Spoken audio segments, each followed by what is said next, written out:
Bismillahirrahmanirrahim. Assalamualaikum warahmatullahi wabarakatuh.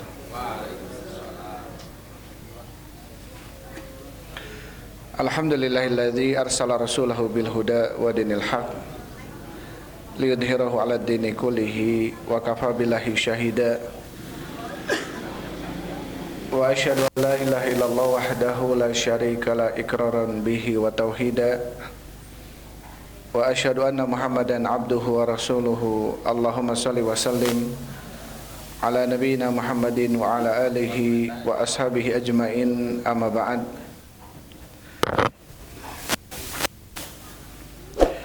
Ikhwan wa akhwati fillah, hafizakumullah. Hadirin wal hadirat rahimani wa rahimakumullah. Insyaallah kita lanjutkan pembahasan kita dalam kitab Kasyfus Syubuhat karya Syekh Muhammad At-Tamimi An-Najdi rahimahullahu ta'ala.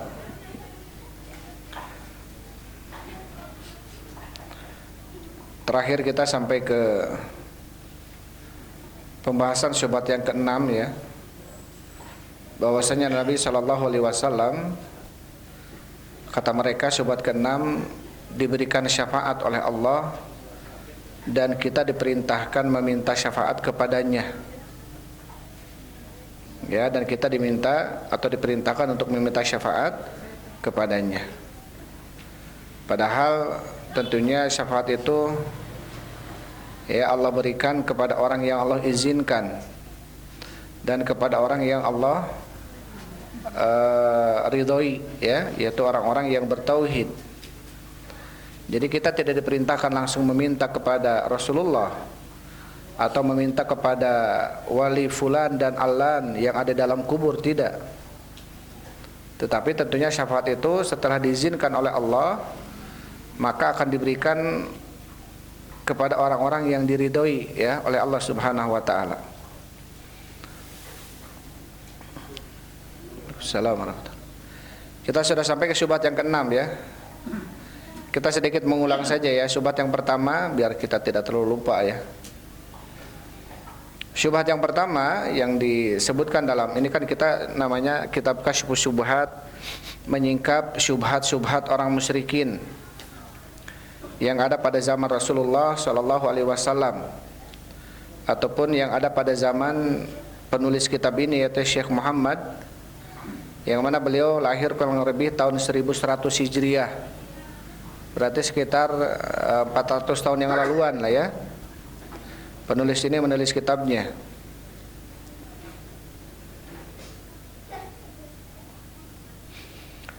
Taib. Dan yang sudah kita bahas ada 6 syubhat atau 7 ya. Dan syubhat yang pertama yang disebutkan oleh penulis di sini adalah taib.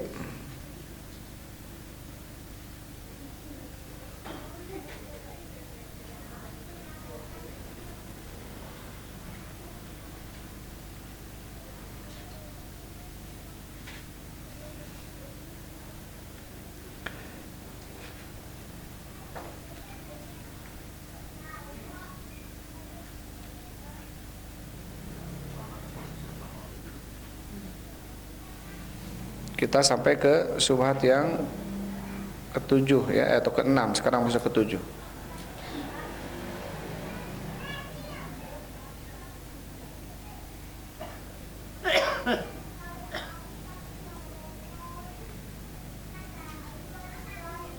Syubhat yang pertama adalah bahwasanya mereka mengatakan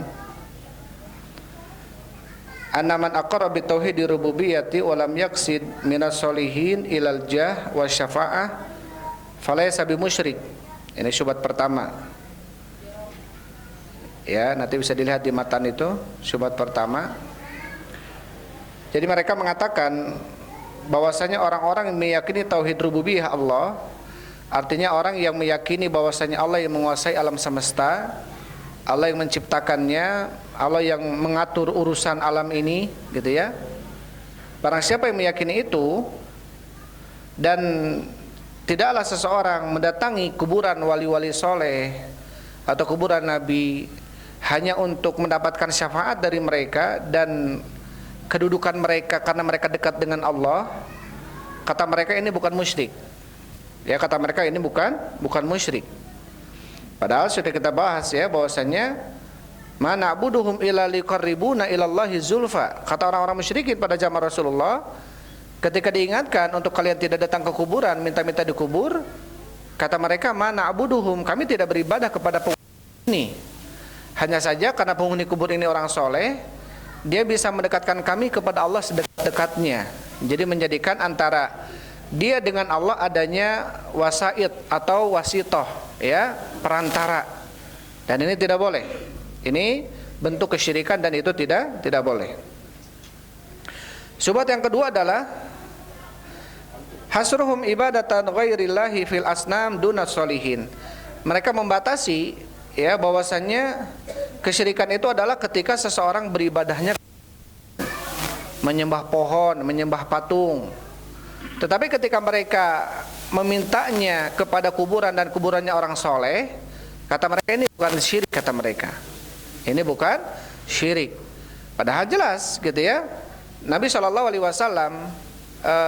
bahkan di salah-salah beliau terakhir ketika disebutkan oleh Aisyah dengan kondisi di Habasyah, yang mana di Habasyah itu banyak orang-orang yang kemudian kubur. Kata Nabi SAW, laknatullah alal yahud wa takhudhu qubura anbiya'ihim masajid. Semoga Allah melaknat orang-orang Yahudi dan Nasara karena mereka menjadikan kuburan-kuburan Nabi mereka. Artinya tidak boleh menjadikan, mengagungkan kuburan, bahkan menjadikan itu tempat sholat.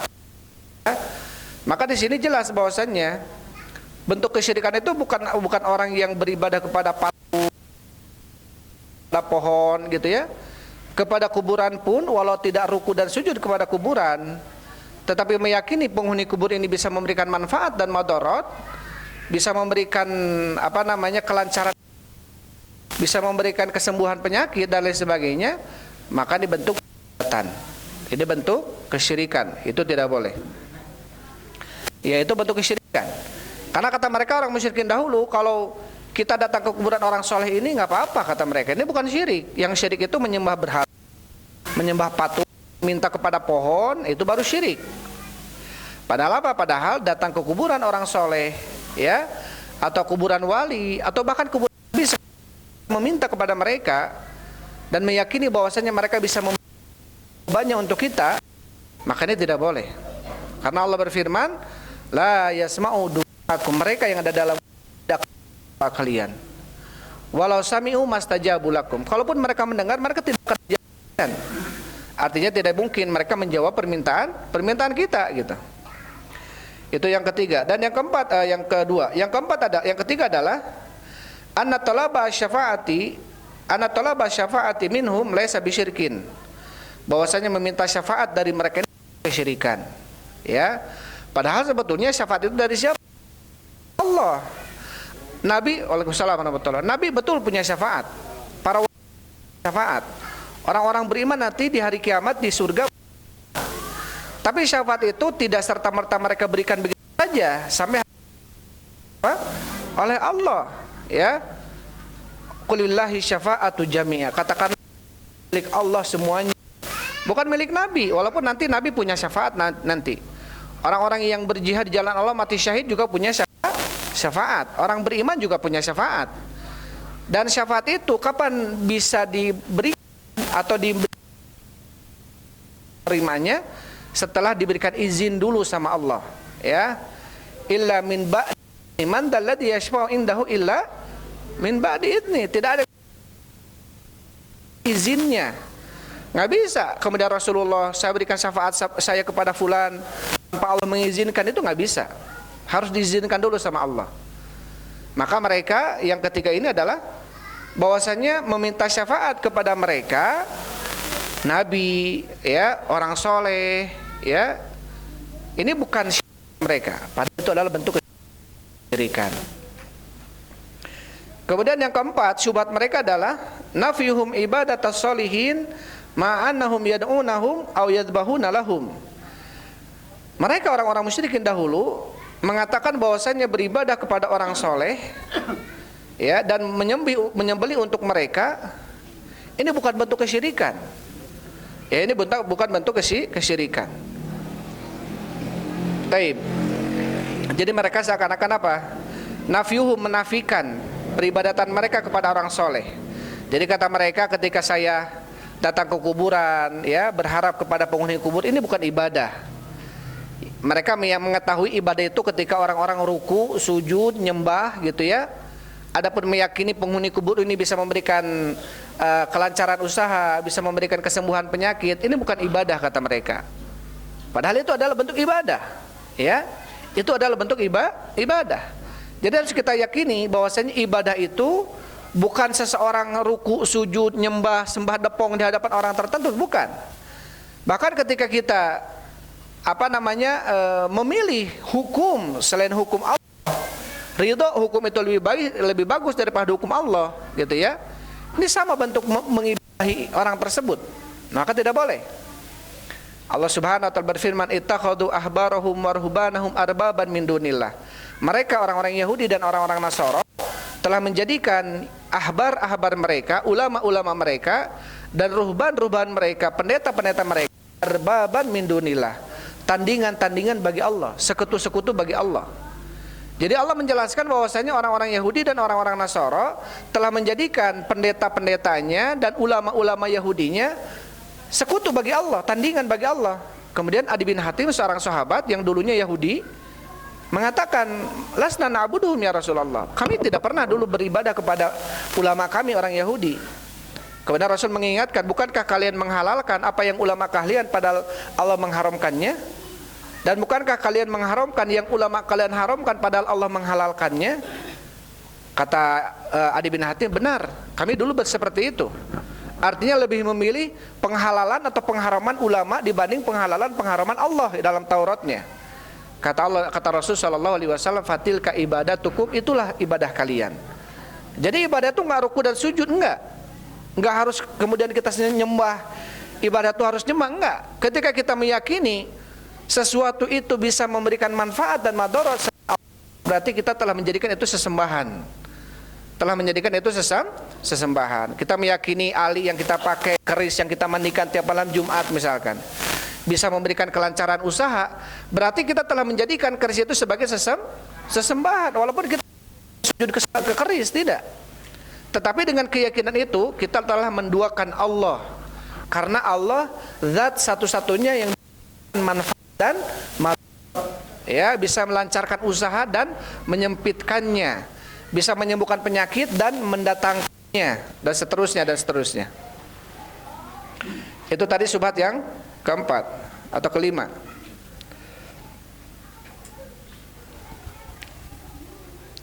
Keempat ya. Kemudian syubhat yang kelima kata Syekh, termasuk syubhat orang-orang musyrikin dahulu adalah anna man angkara syirka faqad angkara syafa'at Rasul sallallahu alaihi wasallam. Ya. Jadi bahwasanya barang siapa yang mengingkari kesyirikan berarti dia telah mengingkari syafaatnya Rasul. Jadi ketika kita ingatkan, tidak boleh kalian meminta langsung syafaat itu kepada Rasul, tidak boleh kalian meminta syafaat itu langsung kepada wali fulan yang sudah meninggal di dalam kuburnya, itu kesyirikan. Kata mereka, oh berarti kalau kamu bilang ini kesyirikan, berarti kamu menafikan syafaatnya Rasul. Berarti kamu mengatakan seolah-olah syafaat Rasul itu tidak ada. Ya, kita nggak mengatakan tidak ada, tapi syafaat Rasul itu ada kalau sudah diizinkan oleh siapa? Oleh Allah. Rasul nggak bisa memberikan syafaatnya serta-merta begitu saja kalau kemudian Allah tidak mengizinkan. Buktinya apa? Rasulullah ketika meminta kepada Allah agar memaafkan syafaat, yang mana Abu Thalib wafat belum mengucapkan kalimat la ilaha illallah, turun ayat dalam surat At-Taubah itu ya, ayat berapa tuh? 98 apa 100, 98 99 100 lah, kurang lebih seperti itu ayat itu ya. Apa kemudian kata Allah Subhanahu wa taala, maka nalin nabi waladzi astaghfir kurba. Gak pantas bagi seorang nabi dan orang-orang yang beriman untuk memintakan ampun kepada orang-orang musyrik pun dia kerabat dekat-dekatnya sendiri. Karena Abu Thalib musyrik, dia belum masuk Islam karena tidak mau mengucapkan la ilaha illallah. Akhirnya apa? Permintaan maaf Nabi itu ditolak oleh Allah Subhanahu wa taala. permintaan maaf aja ditolak, apalagi syafaat. Jadi nggak bisa serta-merta Nabi kemudian memberikan syafaat kepada orang-orang yang diinginkan oleh Nabi, tidak. Harus diizinkan dulu oleh Allah Subhanahu wa taala. Ya, jadi apa? Jadi bukan kita menafikan syafaat Nabi. Nabi ada syafaat jelas, ya. Para wali juga nanti ada syafaat, orang-orang beriman itu mempunyai syafaat nanti, tetapi setelah diizinkan oleh siapa? Oleh Allah Subhanahu wa taala. Dan itu pun syafaatnya diberikan kepada siapa? Kepada yang diridhoi oleh Allah Subhanahu wa taala. Yang dimaksud diridhoi adalah orang-orang yang bertauhid, orang yang bukan kesyirikan. Itu syaratnya nanti ya. Syarat orang mendapatkan syafaat adalah yang pertama diizinkan, yang kedua dia mendapatkan ridho, yaitu bertauhid. Kemudian yang keenam, syubhat mereka yang keenam, anna Nabiya sallallahu alaihi wasallam utiya syafa'ata wa annaha tutlabu minhu. Kata mereka, Nabi itu diberikan syafaat. Betul, kita sepakat dengan mereka bahwasanya Nabi akan mempunyai syafaat. Bahkan kata Rasul apa?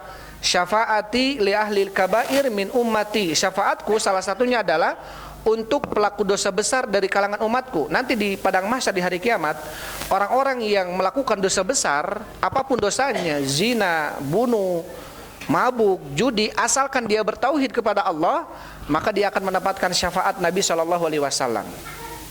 Karena yang terpenting dia tidak berbuat syirik, walaupun dosanya banyak. Yang terpenting dia tidak berbuat syirik, dia akan mendapatkan syafaat Nabi. Apa bentuk syafaatnya? Dia akan dikeluarkan dari neraka, dimasukkan ke surga. Tetapi nanti dikembalikan kepada kehendak Allah. Kalau Allah ingin langsung dibebaskan dari neraka ke surga, Allah bebaskan. Kalau tidak, Allah azab dulu dia. Allah cuci neraka, tergantung dosa-dosa yang dilakukan di dunianya. Kemudian, ini baru kita sampai ke syubhat yang keenam ya.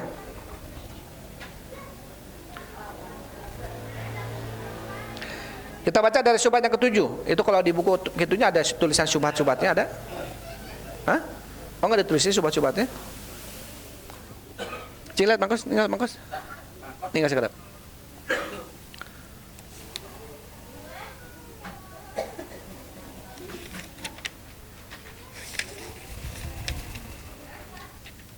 Oh, enggak di cirian ya, tidak no.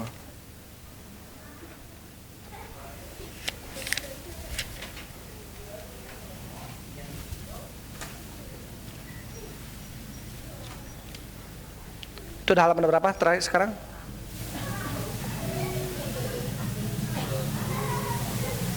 Hah? 37 sekarang ya?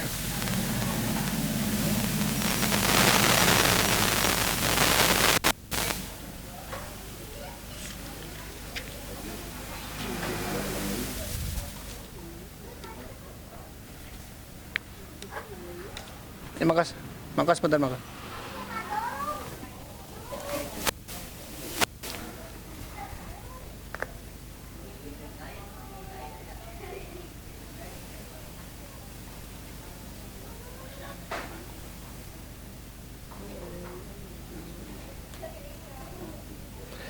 Baik, sekarang masuk ke syubhat yang ketujuh ini. Yaitu judulnya adalah anal itija ila solihin laisa bisyirkin, bahwasanya menyandarkan urusan kepada orang soleh ini bukan syirik. Ini udah kita bahas ya sebelumnya. Fa in qala, sampai di sana, apabila dia berkata, orang musyrik gitu ya, berkata, ana la usyriku billahi syai'an. Saya tidak mempersekutukan Allah dengan sesuatu apapun. Hasya wa kalla, tidak sama sekali dan tidak. Walakin al-iltija ila solihin laisa bisyirkin. Ada itu? Walakin al-iltija ila solihin laisa bisyirkin. Ada enggak itunya?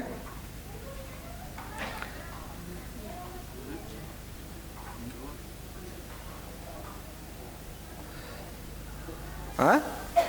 Ada nemu tuh? Cik, maka sekali orang sami kenal lah. Nah, itu ben.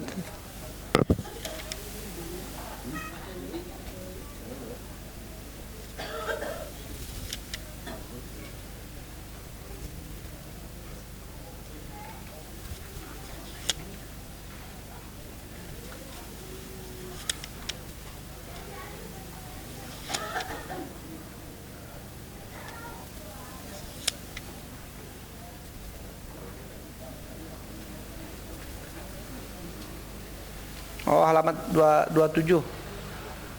Halaman 27 kita ngulang aja sedikit. Atau itu sudah ya? Tapi halaman 27 aja, dari halaman 27.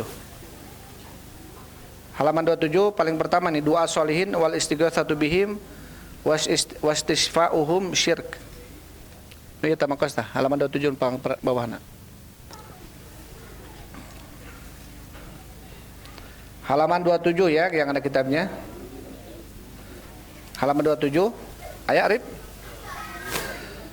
Taib. Jadi itu termasuk syubhat yang ke-7 ya. Fa in qala, apabila dia berkata, ana la usyriku billahi syai'an, saya tidak mempersekutukan dengan Allah sesuatu apapun, hasya wa qalla, sama sekali tidak, walakin iltija ila sholihin laisa bisyirkin. Kata mereka, akan tetapi bersandarnya diri kepada orang soleh itu bukan syirik, kata mereka. Ini syubhatnya. Jadi kata mereka, ketika saya menyandarkan urusan saya kepada orang soleh yang sudah meninggal tentunya ya, ini bukan syirik, kata mereka. Fakullahu, katakan kepadanya, idza kunta tukiru annallaha harrama syirka a'dhamu min tahrimiz zina. Apabila engkau meyakini bahwasannya Allah mengharamkan kesyirikan, bahkan lebih besar kesyirikan itu haramnya dibanding haramnya zina, wa tukiru annallaha la yaghfiruhu, dan kamu yakin bahwasanya Allah tidak akan mengampuni dosa syirik, karena jelas ya, syirik itu lebih besar dosa dibanding zina, dibanding membunuh sekalipun. Ketika kamu yakin itu, fama hadzal amrul ladzi 'azzamahullah, maka perkara apa ini yang Allah agungkan ini, yaitu syirik ini. Wa dzakara annahu la yaghfiru, bahwasanya Allah menyebutkan tidak akan mengampuni dosa syirik. Fa innahu la yadri, sesungguhnya dia tidak tahu tentang syirik bagaimana gitu. Ya, dia tahu zina itu besar dosanya, dia tahu membunuh itu besar dosanya. Tapi dia tidak tahu ternyata syirik itu lebih besar daripada itu semua dosanya. Fakullahu, katakan kepadanya, kaifa tubari'u nafsaka minasyirki wa anta la ta'rifuhu. Bagaimana kamu berlepas diri dari kesyirikan sedangkan kamu tidak tahu apa itu kesyirikan? Ya. Berarti dia tidak tahu apa bentuk kesyirikan itu seperti apa, dia tidak tahu. Kaifa yuharrimullahu 'alaika hadza? Bagaimana Allah mengharamkan atasmu ini? Wa yadhkuru annahu la yaghfiru, dan Allah menyebutkan bahwasanya Allah tidak akan mengampuni dosa syirik. Wala tas'alanhu wala ta'rifu, dan kamu tidak bertanya tentang apa itu syirik dan tidak mengetahui syirik. Tentunya ini kebodohan gitu. Atadunnu annallaha yuharrimuhu wa la yubayyinuhu lana? Apakah kamu menyangka bahwasanya Allah mengharamkan syirik dan tidak menjelaskannya kepada kita? Jadi kita jelaskan kepada mereka bahwasanya bersandar diri kepada orang soleh yang sudah meninggal ini bentuk kesyirikan. Kata mereka ini bukan syirik. Kamu tahu nggak syirik? Syirik itu lebih besar dosanya daripada zina, daripada membunuh, daripada minum, daripada apapun itu. Ya, ketika dia nyadar bahwa syirik itu lebih besar, bagaimana mungkin sekarang Allah mengharamkan sesuatu yang lebih besar daripada membunuh, daripada zina, daripada minum, tapi Allah nggak menjelaskan dalam Al-Quran, dalam hadis. Jadi seakan-akan mereka nggak tahu gitu. Padahal Allah jelaskan dalam Qur'annya, Allah jelaskan dalam hadisnya ya tentang syirik itu dosanya besar, apa saja yang termasuk kesyirikan. Salah satunya adalah ketika seseorang menyandarkan urusan kepada orang soleh, menyandarkan urusan kepada selain Allah Subhanahu wa taala. Apalagi orang itu sudah meninggal. Taib, ini syubhat mereka. Kemudian syubhat yang ke-8-nya, fa in qala asyirku ibadatul asnam, kata mereka, ini syubhat mereka ya. Syirik itu adalah menyembah patung. Wa nahnu la na'budu asnam, dan kami tidak menyembah patung, kata mereka. Maka katakan kepada mereka jawaban pertama, ma makna ibadatil asnam? Apa yang dimaksud menyembah patung? Atadunnu annahum ya'taqiduna anna tilkal akhsyab wal ahjar takhluqu? Apakah kalian meyakini bahwasannya apa kayu-kayu itu, batu-batu itu, ya patung yang dibuat dari kayu, patung yang terbuat dari batu, apakah mereka kalian meyakini bahwasannya mereka itu bisa menciptakan? Wa tarzuqu wa tudabbiru amra, bisa memberikan rezeki dan mengatur urusan, manda'aha, bagi orang yang meminta kepadanya, fahada yukadibuhul Quran, makanya seperti ini akan didustakan oleh Al-Quran. Artinya apa kata mereka? Kami tidak melakukan kesyirikan, kami ini menyandarkan urusan ke orang soleh yang sudah meninggal dalam kubur. Anu syirik mah cek marana teh naon? Anu nyembah patung, anu nyembah berhala, eta syirik. Taib. Kemudian ketika kamu menyembah patung, menyembah berhala, ya, orang musyrikin dahulu menyembah patung, menyembah berhala. Kemudian mereka meyakini bahwasanya patung, berhala, pohon itu bisa memberikan manfaat dan madarat, menciptakan, memberikan rezeki. Kalau kemudian dia meyakininya iya, maka yang seperti ini didustakan oleh Al-Qur'an. Ya, seperti ini didustakan oleh Al-Qur'an. Maksudnya Al-Qur'an menolak ini gitu. Wa in qala, apabila dia mengatakan, kata orang musyrik ini, huwa qasdu khashabati aw hajarin aw baniyatin ala qabrin aw ghairihi yad'una dzalik wa yadbahuna lahu wa yaquluna innahu yuqarribuna ila Allahi zulfa. Kalau dia mengatakan sesungguhnya tujuan kenapa patung itu, ya, yang terbuat dari kayu, terbuat dari batu, atau kuburan, bangunan yang di atas kubur, kemudian meminta kepada itu semua, menyembelih untuk mereka, mereka mengatakan innahu yuqarribuna ilallahi zulfa. Mereka itu hanya bisa mendekatkan kepada kami sedekat-dekatnya. Hanya bisa mendekatkan kami kepada Allah sedekat. Jadi ini tuh bentuk taqarrub saya kepada Allah. Ini syaitan bermain di sini. Jadi kadang-kadang mereka ketika datang ke kuburan, mereka dihiasi oleh syaitan sehingga amalan mereka lebih khusyuk. Ya, karena ini bentuk taqarrub mereka kepada Allah sehingga merasa lebih dekat gitu. Kata mereka apa namanya, yuqarribuna ilallahi zulfa ma na'buduhum illa liqarribuna ilallahi zulfa. Kami tidak beribadah kepada mereka. Kami tidak beribadah kepada wali yang ada di dalam kubur ini. Hanya saja wali yang di dalam kubur ini supaya dia mendekatkan kami kepada Allah sedekat-dekatnya. Zulfa artinya supaya kami lebih dekat dengan Allah. Jadi wali ini hanya perantara saja. Taib. Fahada aqarra anna fi'lahum hadha huwa ibadatul asnam wa huwal matlub. Maka berarti, ya, dia meyakini bahwasanya amalan dia ini adalah menyembah. Berarti, ya, ketika apa? Ketika orang-orang yang datang ke patung itu baru syirik. Adapun orang yang datang ke kuburan itu tidak syirik. Karena kami datang ke kuburan itu bukan seperti datang ke patung. Kami datang ke kuburan ini supaya penghuni kubur ini dia orang soleh, mendekatkan saya kepada Allah sedekat-dekatnya. Taib. Padahal apa? Padahal Allah menjelaskan bahwasanya amalan seperti itu dilakukan oleh orang-orang musyrikin zaman dulu. Dan mereka menjadikan adanya perantara antara mereka dengan siapa? Dengan Allah Subhanahu wa taala, dan itu bentuk kesyirikan dan ini tidak boleh. Kemudian wa yuqalu lahu aidan, katakan juga kepadanya, ucapanmu asyirku ibadatul asnam, kata ucapanmu bahwasanya syirik itu adalah menyembah patung. Hal muraduka anna syirka maksusun bihada, apakah maksudmu bahwasanya kesyirikan itu hanya khusus dengan menyembah patung saja? Wa anal i'timada ala sholihin wa du'aahum la yadkhulu fi dzalik, dan apakah menyandarkan diri kepada orang soleh dan meminta kepada mereka yang sudah meninggal ini tidak masuk ke dalam kesyirikan? Ya, fahada yarudduhu ma dzakarahu Allahu fi kitabihi min kufrin man ta'alluqi 'alal malaikati aw isa aw sholihin. Maka yang seperti ini telah dibantah oleh Allah dalam kitabnya, ya, termasuk kekufuran orang-orang yang menyandarkan dirinya kepada malaikat, kepada Isa dan kepada orang-orang soleh. Ya, jadi sama. Walaupun kepada orang soleh, walaupun kepada Nabi sekalipun yang di dalam kubur, ketika kita menyandarkan urusan kita kepada mereka, ini adalah bentuk kesyirikan. Kemudian kata Syekh, falabudda an yukirra laka, maka dia pasti akan menjawab untukmu dan menetapkan bagimu anna man asyraka fi ibadatillahi ahadan minas sholihin fa huwa syirkun al-madhkur fil Qur'an wa hadha wal matlub. Maka otomatis dia pasti akan menjawab bahwasanya orang yang menyekutukan Allah itu adalah orang yang menyekutukan Allah adalah ketika dia beribadah kepada orang soleh, beribadah kepada orang soleh. Tapi kalau dia, kata mereka, saya nggak beribadah, saya hanya menyandarkan diri kepada orang soleh ini, nggak sujud, nggak ruku kepada orang soleh, kata mereka. Dan inti permasalahannya adalah annahu idza qala ana la usyriku billah. Jadi intinya apa? Intinya saya ini nggak nyembah kepada orang soleh ini. Saya hanya menjadikan orang soleh ini perantara antara saya dengan Allah. Saya hanya menjadikan orang soleh ini supaya dia memberikan syafaat nanti untuk saya di hadapan Allah. Itu syubhatnya.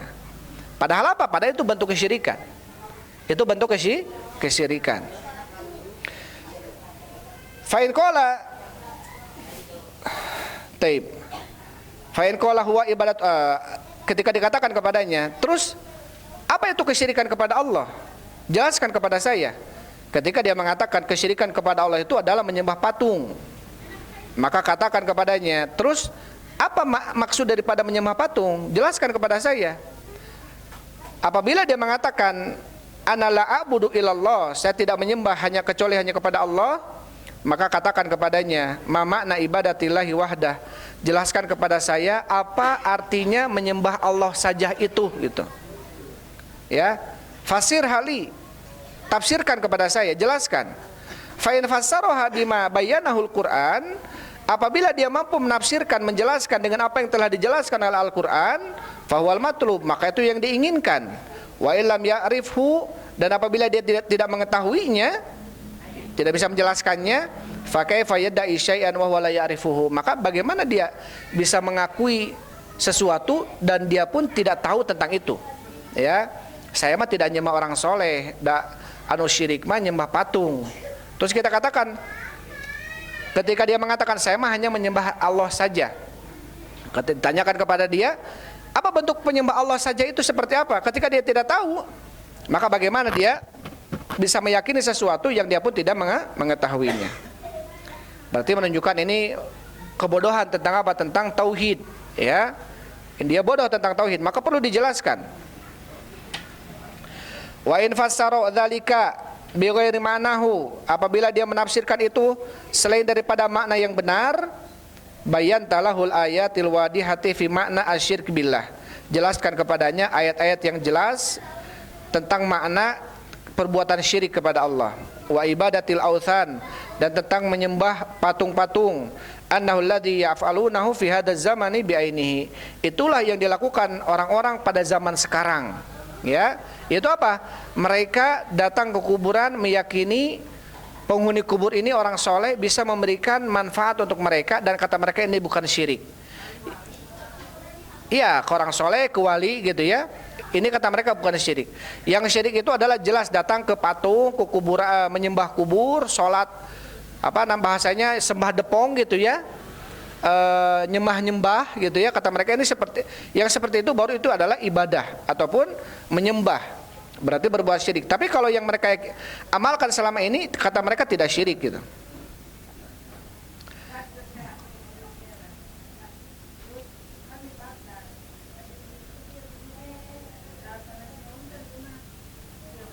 Iya, sama ya, itu juga sama ya, nanti akan dijelaskan.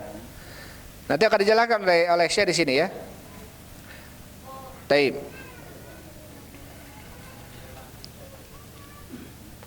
Itu nanti di sini kalau oleh Syekh Abdul Taib, oleh Syekh Muhammad, dijelaskannya bukan terhadap Syekh Abdul Qadir Jailani, ada terhadap siapa di sini? Taib, terhadap Yusuf, Baydawi, terhadap Samsan, ya. Siapa Samsan, Yusuf dan Baydawi ini? Adalah orang-orang yang dilulukan dulu. Akhirnya mereka ketika meninggal tiga orang ini, seakan-akan tiga orang ini bisa memberikan manfaat dan madarat gitu. Seperti halnya mereka sekarang memanggil-manggil Syekh Abdul Qadir Jailani. Kalau dulu itu ada Hallaj ya, ada nama-nama, ada Al-Badawi, ada Al-Hadi. Kalau orang Syiah manggilnya Husain, ya Hasan, ya Husain. Sama. Jadi orang-orang soleh yang kemudian mereka berlebihan kepada orang soleh ini, dianggap orang soleh ini bisa memberikan manfaat dan madarat. Ya, bahkan mereka kalau terjadi sesuatu apapun yang menimpa mereka, mereka manggilnya apa? Agisna ya Husain, Agisna ya Husain, tolonglah kami ya Husain. Ini orang-orang Syiah. Dan orang-orang selain Syiah juga ada yang memanggil-manggil, tapi ini panggil ya Abdul Qadir Jailani, ya Hadi, ya Yusuf, ya Baydawi gitu ya. Jadi setiap zaman ada sosok yang dielulukan. Ya, ada sosok yang dilulukan. Taib, nanti kita baca dulu aja.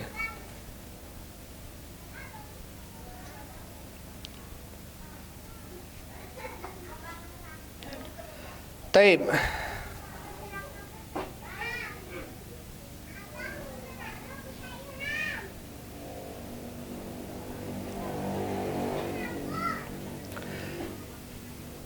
Jadi kata Syekh, jelaskan kepadanya ya.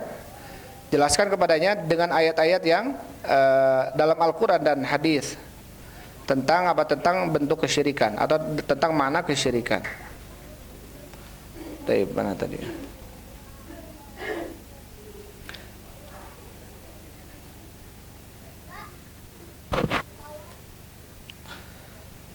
Baik, kemudian kata Syekh, fa idza arafta anna hadzal ladzi yusammihi al-musyrikun fi waqtina al-i'tiqad.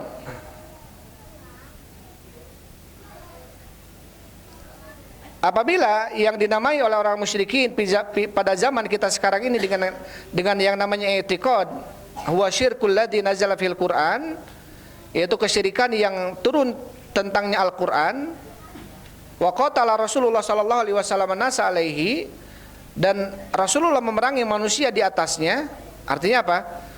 Ketika kamu tahu bahwasanya yang dinamakan oleh orang musyrikin itu, keyakinan itu adalah syirik, seperti apa? Datang ke kuburan wali, bersandar urusan kepada mereka, ini adalah bentuk kesyirikan. Jadi kalau jelas menyembah patung, menyembah pohon, menyembah batu besar, ruku sujud di hadapannya, jelas ini syirik. Mereka pun meyakini ini syirik. Tapi justru ketika menyandarkan diri kepada kuburan orang soleh yang sudah meninggal, meyakini bahwa mereka bisa memberikan manfaat dan madarat, ini adalah bentuk kesyirikan. Ketika tahu itu, gitu ya, fa'lam, bahkan Rasul yang diperintahkan oleh Allah untuk memerangi mereka. Siapa mereka ini? Orang musyrik. Yang orang musyrik ini meyakini, gitu ya, bahwasanya kuburan-kuburan orang soleh ini bisa memberikan manfaat dan madarat. Bahkan Allah memerintahkan Rasulnya untuk memerangi mereka. Fa'alam anna syirkal awwalina akhafa minasyirki ahli zamani Nabi Amrain. Maka ketahuilah syirik orang-orang terdahulu zaman Rasul itu lebih ringan dibanding syiriknya zaman kita sekarang, kata Syekh. Dilihat dari dua perkara. Yang pertama, annal awwalina la yusyrikuna wa la yad'unal malaikata wal awwalina wal authan ma'allah.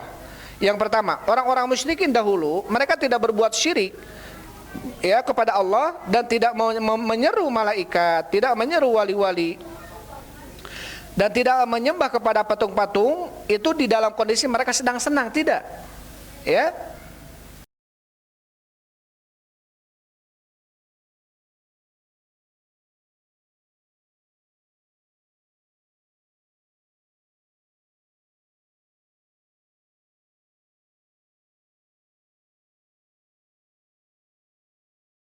Apabila menimpa manusia kesulitan, maka dia akan meminta kepada Allah, bahkan dia akan kembali kepada Allah. Dan ini kita rasakan semua, ya, ketika kita ditimpa kesulitan, kita apa? Kita kembali sama Allah, kita ingat sama Allah, kita berdoa sama Allah.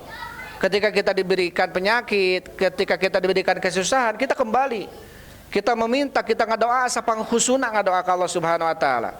Tapi apa kata Allah?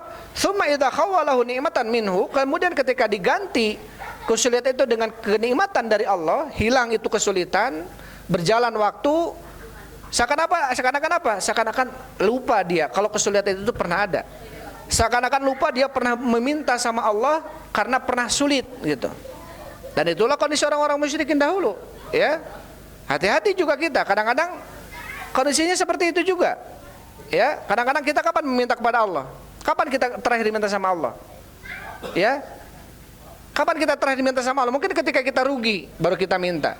Ketika anak kita sakit, ketika kita kurang makanan misalkan, ya, baru minta sama Allah. Ketika kita kesulitan baru minta. Tapi ketika kita senang, kita lupa sama Allah Subhanahu wa taala. Maka kalau kondisi seperti ini, hampir semua manusia, bahkan orang musyrikin pun, ketika diberikan musibah dia mintanya sama siapa? Sama Allah. Kalau kita kondisinya seperti itu, ya berarti sama-sama dong kalau begitu. Ya, kita ingat sama Allah ketika apa? Ketika sulit. Tapi ketika kita senang kita lupa. Makanya kemudian apa kata Rasulullah? Mengingatkan Abdullah bin Abbas, ya, untuk apa? Ta'arraf ilallahi fir rakha ya'rifka fi syiddah. Kenali olehmu Allah di waktu apa? Di waktu luang. Maka Allah akan mengenalimu di waktu sempit. Kata Rasul sallallahu alaihi wasallam, "Idza ahabba an yastajiba lahu du'aahu fil karbi wasyada'id, falyuktsirid du'a fir rakha." Ketika kamu ingin doamu diijabah oleh Allah ketika kamu sempit dan sulit, maka perbanyaklah doa kepada Allah di waktu luang. Jadi justru kita kalau pingin doa kita diijabah ketika waktu sempit, maka kita harus memperbanyak doa di waktu apa? Di waktu luang. Ketika kita banyak mengingat Allah di waktu sempit, maka ketika kita banyak mengingat Allah di waktu luang, maka Allah akan ingat kita di waktu apa? Di waktu sempit. Buktinya siapa? Buktinya adalah Nabi Yunus alaihissalam. Nabi Yunus alaihissalam ketika merasa marah dari kaumnya karena menolak dakwahnya, Nabi Yunus pergi meninggalkan kaumnya, naik ke perahu dalam kondisi perahunya sedang penuh ketika itu. Kemudian kata Allah Subhanahu wa taala, fasahama fakana minal mudhadin, akhirnya diundi. Ya, karena perahunya penuh. Diundilah, kemudian apa? Fakana minal mudhadin, dan ternyata Nabi Yunus termasuk orang yang harus terjun ke lautan. Faltaqamahul hutu wa huwa mulim, kemudian ditelanlah Nabi Yunus ini oleh ikan paus. Apa kemudian kata Allah? Falaula annahu kana minal musabbihin la labitha fi batnihi ila yaumi yub'atsun. Kalaulah seandainya Nabi Yunus ini bukan orang yang suka tasbih, kata Allah. Kalaulah seandainya Nabi Yunus ini bukan orang yang suka ingat saya di waktu luangnya, maka saya akan biarkan dia di dalam perut ikan paus sampai hari dibangkitkan. Tapi karena Nabi Yunus ketika senang, suka ingat sama Allah, maka ketika sempit Allah ingat sama Nabi Yunus alaihissalam. Ketika Nabi Yunus fanada fid dhulumati alla ilaha illa anta subhanak inni kuntu minadh dhalimin, Allah keluarkan Nabi Yunus dari perut ikan paus. Dan kondisi yang kedua siapa? Fir'aun laknatullah alaih, sama ditenggelamkan oleh Allah Subhanahu wa taala. Dalam surat Yunus Allah berfirman, hatta idza adrakahul gharaq, ketika Fir'aun ditenggelamkan oleh Allah Subhanahu wa taala, dia mengatakan, al-ana amantu bi rabbi Musa wa Harun. Saya sekarang beriman kepada Rabbnya Nabi Musa dan Rabbnya Nabi Harun, yaitu beriman kepada Allah. Tapi apa kata Allah Subhanahu wa taala? Al-ana wa qad asaita qablu wa kunta minal mufsidin. Sekarang ya Fir'aun, kamu baru iman kepada saya, padahal dulu ketika kamu senang, kamu termasuk orang yang berbuat maksiat. Kamu orang yang lupa sama saya. Maka hari ini pun dilupakan oleh Allah Subhanahu wa taala. Falyauma, maka kata Allah, maka hari ini nunajjika bi badanika litakuna liman khalfaka ayah. Hari ini saya akan awetkan badanmu agar menjadi pelajaran bagi orang-orang setelahmu. Jadi awetnya Firaun ini atas izin Allah. Sebagai bentuk apa? Pelajaran bagi orang-orang setelah Firaun, bahwasanya inilah contoh orang-orang yang durhaka kepada Allah Subhanahu wa taala.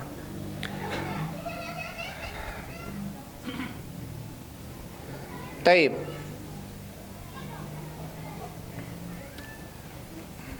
Sampai sana aja dulu ya. Jadi itu ini apa? Bahwasanya kondisi mereka, orang-orang musyrikin dahulu lebih mending. Kenapa? Karena orang musyrikin dahulu mereka berbuat syirik kepada Allah di waktu senang. Tetapi di waktu sempit mereka berbuat ikhlas atau bertauhid atau hanya menyembah kepada Allah Subhanahu wa taala. Maka penting kita untuk memperbanyak ingat Allah di waktu luang kita. Karena ketika kita diberikan kesempitan, Allah akan ingat kita. Tapi itu saja dulu. Pembahasannya masih ini nih, masih nanggung ya. Insyaallah ya di waktu yang akan datang. Wallahu a'lam bishawab. Alhamdulillah wassalatu wassalamu ala Rasulillah. Subhanakallahumma rabbana bihamdik asyhadu an la ilaha illa anta astaghfiruka wa atubu ilaik.